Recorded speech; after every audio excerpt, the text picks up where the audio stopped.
Let's all say hello to brand new Skoda Superb 2024.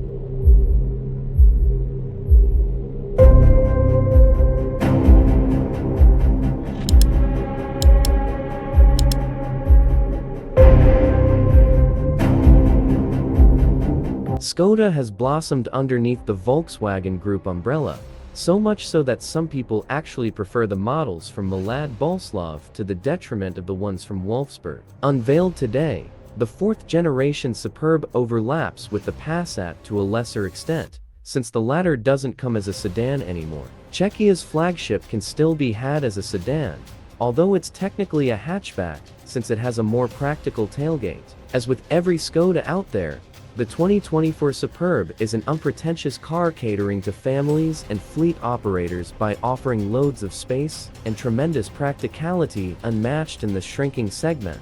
The newcomer won't have to worry about the Opel Insignia, Ford Mondeo, or the Renault Talisman, since all of them have been axed. Mainstream midsize sedans are few and far between in Europe, where Peugeot still sells the 508. Mazda the 6, and Toyota the Camry. It may look instantly familiar, but the body is significantly sleeker than before, since the drag coefficient of the hatchback has been lowered by 10%. As for its long roof counterpart, the wagon brings a 15% reduction. While the exterior design is more of the same, the cabin has been revamped by getting rid of most traditional controls. You still get a handful of old-school buttons for quick access, although you'll be using the screens most of the time to access functions. The infotainment will measure either 10 or 13 inches, depending on the trim level. The center console's party trick will be those three knobs incorporating 1.25-inch screens. Skoda calls them smart dials and mentions they're configurable in the sense that you can choose what they do. The outer ones are used to adjust the seat heating and ventilation,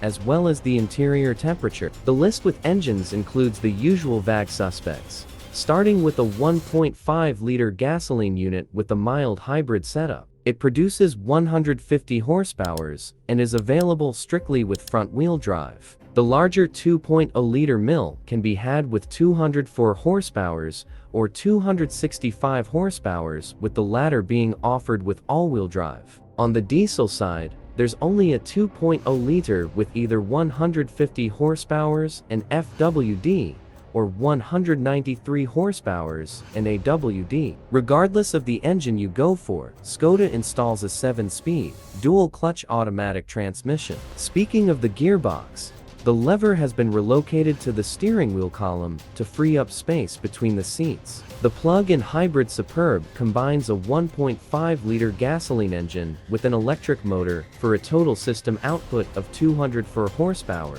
The European market launch of the 4th-gen Skoda Superb is expected in the first quarter of 2024, with pricing set to be announced at a later date. Production will take place in Bratislava, Slovakia, alongside the VW Passat variant.